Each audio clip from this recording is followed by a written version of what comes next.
আসসালামু আলাইকুম। এখন শুনবেন সংবাদ শিরোনাম। হাওরে শ্রমিক সংকটে ডুবে থাকা পাকা ধান কাটতে পারছে না কৃষক। অপরিকল্পিত বাধার কারণেই দুর্গতি, অভিযোগ স্থানীয়দের। ফেনীতে থমকে আছে ড্রেন নির্মাণ সহ একাধিক উন্নয়ন কাজ। বান্দরবানে খাল পুনর্খনন শুরু হওয়ায় আশার আলো দেখছে নাইক্ষ্যংছড়িবাসী। মধ্যপ্রাচ্য সংকটের ঝুঁকিতে রাষ্ট্রায়ত্ত দুটি সাবমেরিন সঞ্চালন লাইন। বিকল্প নিশ্চিতে দ্রুত বেসরকারি খাতের অবকাঠামো চালুর তাগিদ। সংযুক্ত আরব আমিরাতের তেল স্থাপনায় হামলা, অভিযোগের তীর ইরানের দিকে। হরমুজের 6টি নৌযান ধ্বংসের দাবি যুক্তরাষ্ট্রের। এখন শুনবেন বিস্তারিত। একদিকে হাওরে তলিয়ে আছে ফসলি জমি, শ্রমিক সংকটে কাটা যাচ্ছে না পাকা ধান। অতিরিক্ত টাকা দিয়ে যতটুকু কাটা হয়েছে সেগুলো রোদের অভাবে নষ্ট হচ্ছে চারা গজিয়ে। সারা বছরের খোরাক হারিয়ে কিভাবে পার হবে বছর, সেই দুশ্চিন্তায় চাষিরা। সুনামগঞ্জের হাওর অঞ্চলের কৃষকদের দুর্দশা। হাওরের জেলা সুনামগঞ্জের 3 লাখ কৃষকের সারা বছরের জীবিকা চলে একমাত্র বড় ফসলে। এই ফসলের উপর নির্ভর এক একটি কৃষক পরিবারের শিক্ষা, চিকিৎসা, বিয়ে শাদী, ঈদ আনন্দসহ সকল আচার অনুষ্ঠান। প্রায় 150 কোটি টাকার অপরিকল্পিত বাঁধের কারণে বৃষ্টির পানি জমে জলাবদ্ধতায় ডুবেছে লাখো কৃষকের বেঁচে থাকার সম্বল। কোমর পানিতে নেমে যেটুকু ফসল তুলেছিলেন, রোদের অভাবে সেই ধানেও ধরেছে পচন। খলায় রাখা সারি সারি ধানের স্তূপের সোনালি ধান রূপ নিচ্ছে সবুজ চারায়। তাই এবছর বিয়ে শাদী, ঈদ আনন্দসহ সব কিছুই মলিন এখানকার চাষিদের। বৈরী আবহাওয়ায় ভেজা ধান চারা গজানোর হাত থেকে বাঁচাতে কৃষকদের বিভিন্ন পরামর্শ দেওয়ার কথা জানান কৃষি বিভাগের এই কর্মকর্তা। বৃষ্টি, শ্রমিক সংকট, জলাবদ্ধতা, নানামুখী এমন সংকট সংগ্রাম শেষে যেই ধানটুকু তুলে এনেছিলেন কৃষক, তাও নষ্ট হচ্ছে এভাবেই চারা গজিয়ে।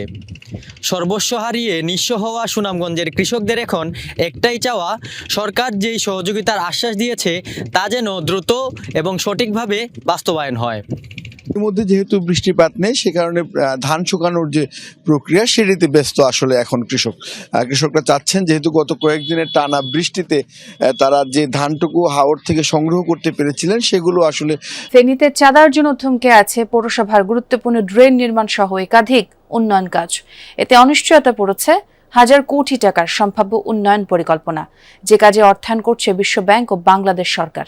সহনশীল নগর ও আঞ্চলিক উন্নয়ন প্রকল্পের অধীনে গত 29 জানুয়ারির পর আবার 30 এপ্রিল পুলিশ পাহারায় দ্বিতীয়বারের মতো কাজের উদ্বোধন করা হয়। কাজটি বাস্তবায়ন না হলে এবারও বন্যার মুখে পড়তে হবে বলছে স্থানীয়রা। চিত্র দুটি 2024-25 সালের। 2024 সালের আগস্টের ভয়াবহ বন্যার কথা বাদ দিলেও প্রতি বছর বৃষ্টি হলেই এমন পরিস্থিতি হয় ফেনী শহরের, কিন্তু এখনো বাস্তবায়ন হয়নি শহর উন্নয়ন প্রকল্প। তাই এবারও বন্যার কবলে পড়ার শঙ্কা জানিয়েছেন স্থানীয়রা। বন্যা থেকে রক্ষা পেতে ফেনী শহরের টাং রোডের 0 পয়েন্ট থেকে মহিপাল পর্যন্ত পাইলট প্রকল্প নেয় সরকার। 28 কোটি টাকা ব্যয়ে ড্রেন পুনর্নির্মাণ, ফুটপাত নির্মাণ ও সড়ক উন্নয়ন কাজ পায় প্রপার্টি ডেভেলপমেন্ট লিমিটেড। অভিযোগ, এতেই ক্ষুব্ধ হন জেলা বিএনপির আহ্বায়ক কমিটির সদস্য কামরুল হাসান মাসুদ। গত 27 অক্টোবর প্রকল্পের কার্যাদেশ স্বাক্ষরের দিন ফেনী পৌরসভার নির্বাহী প্রকৌশলী জাকির উদ্দিনের উপর হামলার অভিযোগ উঠে।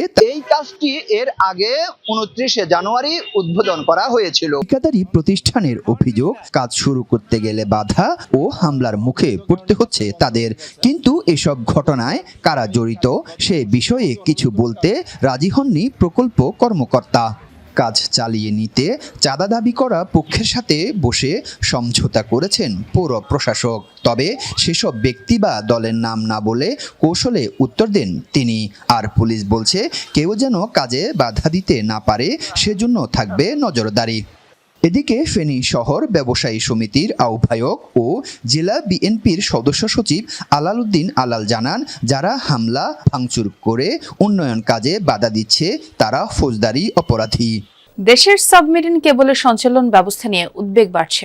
পশ্চিমা ব্যাংকগুলোর সাথে বাংলাদেশের আর্থিক লেনদেন এবং 8 লাখের বেশি ফ্রিল্যান্সারের কাজ সম্পন্ন হয় হরমুজ প্রণালী এবং লোহিত সাগরে তলদেশে দিয়ে বয়ে যাওয়া সাবমেরিন কেবল দিয়ে। ইরান কিংবা হুতি বিদ্রোহীদের যে কোনো ধ্বংসাত্মক পদক্ষেপে বিঘ্নিত হতে পারে রাষ্ট্রায়ত্ত দুটি সাবমেরিন কেবলের সেবা। নিরাপদ জলসীমায় অবস্থিত বন্ধ থাকা বেসরকারি খাতের সাবমেরিন কেবল অবকাঠামো দ্রুত চালুর পরামর্শ দিচ্ছেন প্রযুক্তিবিদরা। ইরানের সাথে যুক্তরাষ্ট্র ও ইসরায়েলের যুদ্ধের উত্তাপ লাগছে বিশ্ব অর্থনীতির ডিজিটাল ধমনী হিসেবে পরিচিত সাবমেরিন কেবলগুলোতে। আন্তর্জাতিক তথ্যের 99%ই বহন করে সমুদ্র তলদেশে স্থাপিত এসব ফাইবার অপটিক কেবল। বাংলাদেশের রাষ্ট্রায়ত্ত দুটি সাবমেরিন কেবলের রুট হরমুজ এবং বাবেল মান্দে প্রণালী দিয়ে সংযুক্ত। হরমুজ প্রণালীতে সাবমেরিন অবকাঠামো ক্ষতিগ্রস্ত হলে এর সরাসরি প্রভাব বাংলাদেশের উপর কিছুটা কম হতে পারে, কিন্তু লোহিত সাগরের চিত্রটি সম্পূর্ণ ভিন্ন। এশিয়া, ইউরোপ, ইউএসএ করিডোরের প্রায় সব বড় কেবল বাবেল মান্দে প্রণালী দিয়েই অতিক্রম করে।